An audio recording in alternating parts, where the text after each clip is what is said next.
Oi, gente.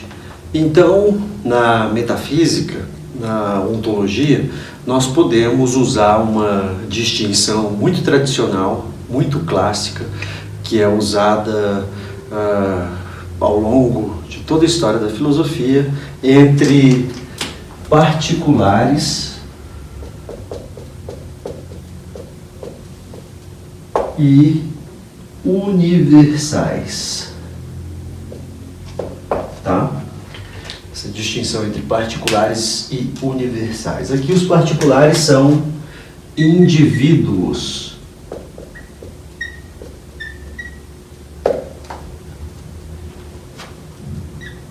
E os universais são termos, né? Gerais.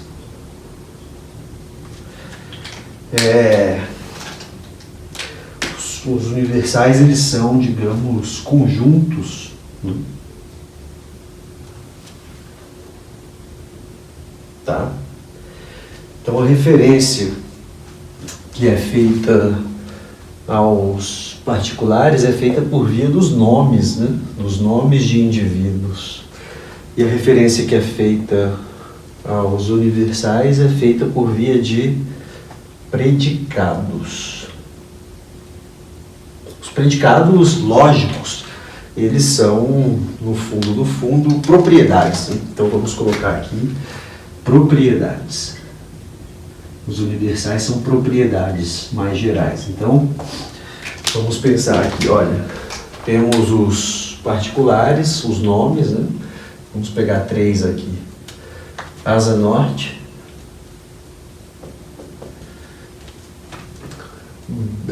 BSAN, Bloco de Salas Norte, tá? E esse Bloco de Salas Norte funciona como um nome próprio, porque se refere a um objeto particular do mundo. E vamos pegar aqui Alexandre. Então seriam exemplos, né, tradicionais, assim, exemplos de nomes que se referem a particulares e indivíduos, né? Isso aqui está na dimensão linguística, isso aqui é a dimensão ontológica. E aqui nos predicados nós podemos pegar aqui vamos dizer aqui bairro, aqui prédio e aqui ser humano. Então essa ideia de universal, essa é uma ideia antiga. Essa ideia de universal, ela aparece lá na filosofia de Platão já. Em Platão isso aparece como a teoria das ideias, né? A teoria das formas. Então o que acontece é assim, no mundo você tem vários objetos, cada objeto tem um conjunto específico de propriedades, né? De forma que você sabe que esse conjunto de propriedades determina aquele objeto. Mas algumas dessas propriedades são compartilhadas por uma classe de objetos. Então, quando eu digo, olha, ser humano é um conceito genérico. Alexandre é um ser humano, mas não somente Alexandre, né? Muitos outros. Então, o que te faz, apesar dessa pluralidade de objetos, o que faz com que você identifique que esses objetos estão todos no mesmo conjunto, do conjunto dos objetos que tem essa propriedade de ser humano, né? Então, lá no Platão, essa ideia de que existem multiplicidades, pluralidades de objetos no mundo, mas que há uma forma pura, digamos assim, uma ideia pura, uma ideia abstrata, que vai, então, unificar toda essa pluralidade, né? Então, eu vou ler aqui um pedacinho, só para mostrar como a questão, ela aparece já aqui. Eu estou com o diálogo Parmênides aqui, tá? Esse diálogo Parmênides, ele é feito entre o Sócrates e o Parmênides. E aí tem uma parte aqui, o Sócrates jovem, tem uma parte que o Parmênides pergunta para o Sócrates, né? Existe uma forma, então, citação, citação aqui, que está nesse diálogo Parmênides do Platão, existe uma forma de belo, de bom, aí ele continua, passa um pouquinho, e sobre a forma de ser humano, né? Existe uma forma nela mesma de ser humano, ou fogo, ou água. Pulei aqui umas partes só para pegar o elemento central. Então o que acontece? Essa discussão sobre a teoria das ideias, teoria das formas, ela está em vários momentos aqui da filosofia do Platão, tá? Mas o ponto é que isso aí se transforma nessa discussão dos universais, que é essa coisa. Existem propriedades universais compartilhadas por classes de objetos? Claro que existem, né? Existem esses universais, aparentemente. Então, observem aqui. Asa Norte é um bairro. BSAN é um prédio. Alexandre é um ser humano. Esses são objetos particulares, mas é evidente que não é só a Asa Norte que é um bairro. Bairro, ser um bairro é um universal. Ser um prédio é um universal, porque você encontra ali vários elementos, vários objetos, né, que compõem a ontologia, que estão, digamos, no conjunto dos prédios, né, que tem a propriedade de ser um prédio. Mesma coisa com o Alexandre, é individual. Ser humano é universal, e ser humano, até o próprio Parmênides lá no diálogo do Platão pergunta, né, se existe a forma de ser humano, a forma nela mesma, né, porque dada a pluralidade de seres humanos no mundo, o que existe que te permite reconhecer que eu sou um ser humano e não sou um livro? Né? Essa é a questão. É universal, alguns vão dizer, né? É universal que vai te permitir fazer essas separações. Então, aqui a gente vê claramente, isso aqui é o universal, ser um bairro, ser um prédio e ser um ser humano, né? Então, olha só, o Quine, nesse livro aqui que você já conhece, tem um artigo aqui nesse livro, que é um artigo sobre lógica, mas que tem o título do artigo é A Lógica e a Reificação dos Universais, né? Citação Quine: há aqueles que pensam que nossa habilidade para entender termos gerais e para ver um objeto concreto como semelhante a outra seria inexplicável se não houvesse universais como objetos de apreensão. E há aqueles que não conseguem perceber, nesse apelo a um reino de entidades para além dos objetos concretos, nenhum valor explicativo. Então, esse artigo aqui do Quine, ele vai abordar essa questão dos universais no interior da lógica, e aqui também ele fala de algumas outras visões que existem sobre os universais, né? Tem, digamos, a visão platonista, tem a conceitualista, tem a nominalista. Ele diz aqui sobre os nominalistas, né? Nominalismo, citando qual é nominalismo, a filosofia segundo a qual não há nenhum universal. É até possível também defender isso, é possível construir teorias lógicas que vão, de certo modo, colapsar a distinção entre objetos particulares e os universais, né?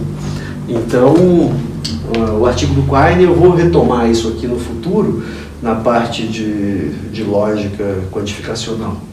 Mas o que é interessante aqui é observar o seguinte: olha, esse objeto, um objeto particular, um indivíduo, né? Isso aqui é o nome do indivíduo, isso aqui tem uma essência, que nós falamos em um contexto que é a identidade, né? Pode ser que existam outras propriedades que vão caracterizar a essência desse objeto. Agora, o que é o universal? O universal, ele é um predicado que revela uma propriedade, dando origem a um conjunto, né? E ele é um termo geral. Mas dá para pensar o seguinte: todos os bairros, todos os prédios, todos os seres humanos Esses objetos compartilham uma propriedade. E essa propriedade a gente pode ver como uma propriedade essencial, digamos, estendida, uma propriedade essencial generalizada, né? Uma propriedade essencial compartilhada por uma série de objetos. Isso é o universal. O universal, então, é uma propriedade que um grande conjunto de objetos, ou um conjunto de objetos, ou melhor, tem, né? É uma propriedade que esse conjunto tem. Então, ser humano caracteriza um universal e dá origem a um conjunto, né? Mesma coisa prédio, mesma coisa bairro. Então aqui a gente percebe uma bipartição, né? Bipartição ontológica. Divide a ontologia em dois níveis, os particulares de um lado e os universais do outro. E aqui, no fundo, isso aqui é predicação, né? Asa Norte é um bairro. Então, vamos colocar assim, alguma coisa é um bairro. Isso aqui é um predicado, né, que revela uma propriedade. E aqui você vai poder colocar vários objetos, né? Mesma coisa é um ser humano. Aqui nós vamos poder colocar vários objetos aqui. Então, cada objeto que nós vamos colocar aqui, veja que então é uma espécie de sujeito, né? Isso aqui é a espécie de sujeito, isso aqui é o predicado, aqui predicado gramatical, vamos dizer assim. Cada objeto que você coloca aqui, no lugar do sujeito, é um particular, e no lugar do predicado é um universal, né? Isso é um padrão. Acontece que nem todo mundo vai aceitar que a distinção particulares universais é uma distinção natural. Por exemplo, vamos pegar aqui Frank Ramsey. O Frank Ramsey, ele tem Philosophical Papers. Ramsey foi um filósofo, morreu muito jovem, 27 anos, da época do Wittgenstein. Era bem próximo ao Wittgenstein, tá? E ele tem algumas ideias interessantes. Tem um artigo dele aqui chamado Filosofia, que ele diz que o pior perigo da filosofia é tentar tratar aquilo que é vago como se fosse preciso, né? Classificando isso em uma categoria lógica. Isso que ele fala bem no final do artigo. E ele classifica o Wittgenstein como alguém que fez isso. Então, você pega lá conceitos que são vagos e tenta dar uma forma precisa a isso, né? Ele acha que, o Ramsey acha que isso é um perigo para a filosofia. Ele tem um outro artigo bastante famoso chamado Facts and Propositions, Fatos e Proposições, e nesse artigo aqui ele pega a teoria da verdade enquanto correspondência e não só ela, outras teorias da verdade. Ele diz que esse predicado é verdadeiro, né? Pode ser eliminado da teoria da verdade, que é um predicado que não tem sentido, porque quando você afirma algo, você não precisa dizer que aquilo que você afirma é verdadeiro, já é um pressuposto, né? Quando você diz Asa Norte é um bairro, você não precisa ficar falando Asa Norte é um bairro, é verdadeiro, basta você dizer Asa Norte é um bairro. Então ele defende que a teoria da verdade pode ser, digamos, a ideia de verdade pode ser eliminada. Mas o que me traz a esse livro agora é a questão dos universais. Ele tem esse artigo de 1925, Universals, começa assim, citação: a proposta deste paper é considerar se há uma divisão fundamental de objetos em duas classes, particulares e universais. Ele vai pegar o Bertrand Russell como alvo, né, porque o Russell era alguém que claramente fazia essa distinção desses dois níveis, né? As proposições atômicas, quando você coloca aqui, ó, um objeto particular, né? Você transforma isso aqui que está aberto, digamos, em uma sentença fechada, que é, digamos, Alexandre é um ser humano. Isso aqui é uma sentença atômica. O Russell tem exatamente essa visão. Você tem a sentença atômica, isso aqui é um particular, isso aqui é um universal. O Ramsey vai pegar isso aqui e vai falar, não é bem assim não. A crítica que ele vai fazer, um dos argumentos que ele usa, tem muitos que ele faz uso de lógica, mas vamos deixar isso para lá. Mas a ideia do Ramsey é o seguinte, olha, essa distinção aqui, sujeito-predicado, é uma distinção ilusória. O exemplo que ele dá é Sócrates é sensato. Pega essa proposição, Sócrates é sensato. Então o sujeito é Sócrates e ser sensato é o universal. Né? Agora ele diz, eu poderia reescrever essa proposição do seguinte modo: sensatez é uma característica de Sócrates. De forma que ser uma característica de Sócrates seria o universal, o conjunto dos objetos que tem essa propriedade de ser uma característica, de ser uma propriedade de Sócrates. Né? E sensatez seria uma espécie de particular. Então o Ramsey vai argumentar aqui contra essa distinção, universais particulares, dizendo que essa distinção é fundamentada na distinção sujeito-predicado, e a distinção sujeito-predicado, ela depende de como nós vamos usar a linguagem, né? Não depende de uma forma específica. Citação, Ramsey conclui, portanto, que universais complexos devem ser rejeitados.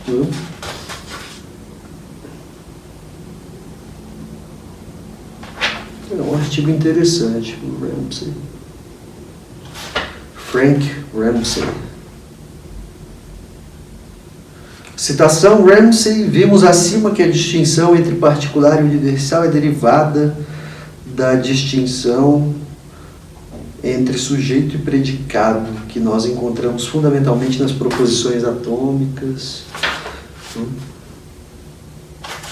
Tem muita coisa esse artigo aqui. Bom, mas enfim, a ideia do Ramsey é que essa distinção pode ser eliminada, né?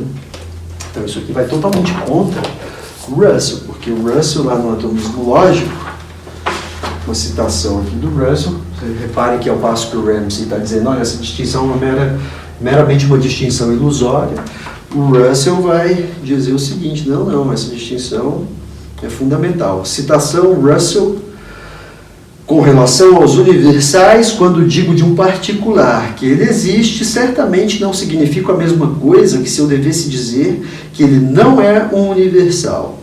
O enunciado concernente a qualquer particular de que ele não é um universal é estritamente carente de sentido. Não falso, mas estrito e exatamente carente de sentido.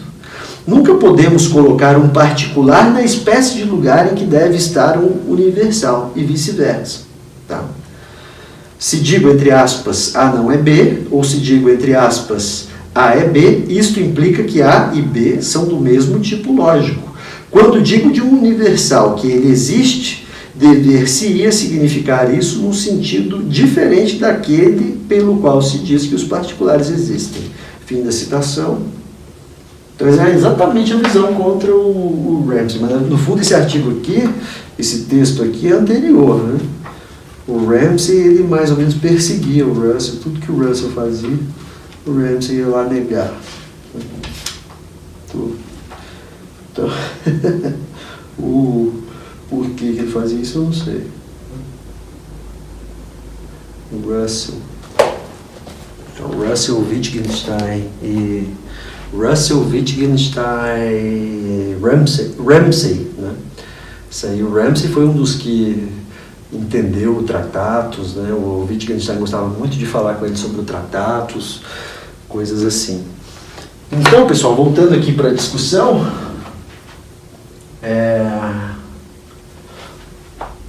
deixa eu ver aqui, então temos os particulares, os universais, né? Agora vejam o seguinte.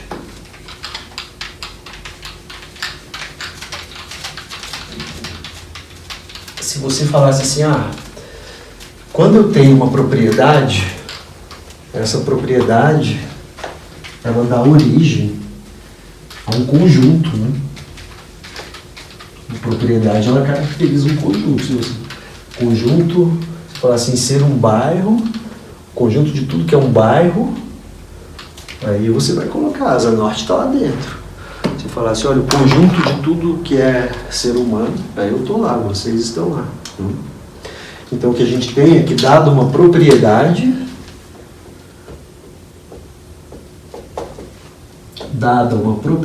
essa propriedade gera um conjunto. E também, claro, dado um conjunto, você extrai dele a propriedade. Mas o que é interessante é esse caminho aqui. Então, a propriedade, a gente pode dizer que isso aqui é o universal, né? Isso aqui é o universal, que é aquela essência distribuída por uma classe, por um conjunto, né, de objetos.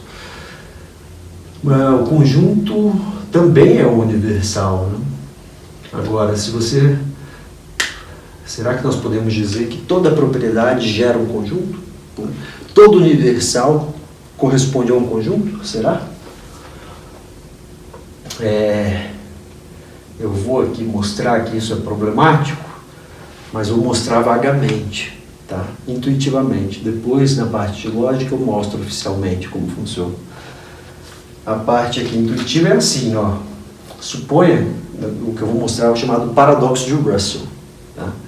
Que tem uma conexão com essa propriedade conjunto. Então, o paradoxo de Russell, se você falasse assim, olha, toda propriedade determina o conjunto, né? Então, vamos pensar que eu tenho o conjunto A, esse conjunto A é dado assim, o conjunto do X, tal que X tem uma certa propriedade, né? Uma certa propriedade. Essa certa propriedade pode ser uma interseção de propriedades, pode ser uma união, né?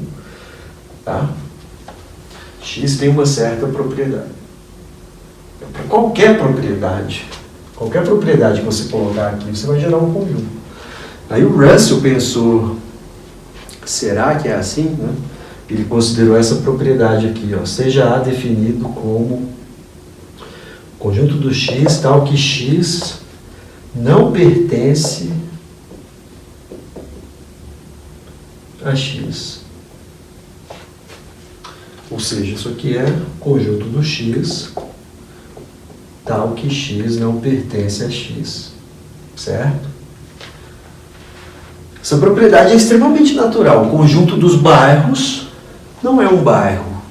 Logo, o conjunto dos bairros não é elemento de si mesmo. O conjunto dos seres humanos não é um ser humano. Logo, o conjunto dos seres humanos não é elemento de si mesmo. Tá? O conjunto dos prédios não é um prédio. Logo, ele não é elemento de si mesmo. Então, é uma propriedade natural. Não tem problema nenhum. Isso é uma propriedade bem intuitiva. Se você colocasse aqui A, definindo assim, o Russell pergunta, A pertence a A? A condição para ser elemento de A é essa. Então, se A pertence a A, ele tem que cumprir essa condição. De modo que você vai dizer, olha, A pertence a A, se somente se ele cumpre a condição. Mas a condição é A não pertence a A. Tá vendo? Isso aqui você poderia colocar um E também no lugar. Isso aqui, depois nós vamos ver, é uma contradição, né? Isso aqui é uma contradição. A pertence a A e A não pertence a A. Isso aqui ganhou um nome, lembrando, estou explicando intuitivamente, depois eu explico isso dentro da lógica, usando lógica quantificacional. Isso aqui ganhou o nome de paradoxo de Russell. Tá? Paradoxo de Russell. O paradoxo de Russell, a história disso aí é uma relação com Frege, isso depois a gente volta. Mas isso aqui é interessante para ver o seguinte, olha, pode até ser verdade que toda propriedade determina um conjunto. Mas o que nós vamos poder falar então é que existem propriedades que dão origem a contradições, né? Então, se a nossa lógica não suportar contradições, isso vai ser problemático. Mas se ela suportar contradições, não vai ter tanto problema assim aceitar que toda propriedade determina um conjunto.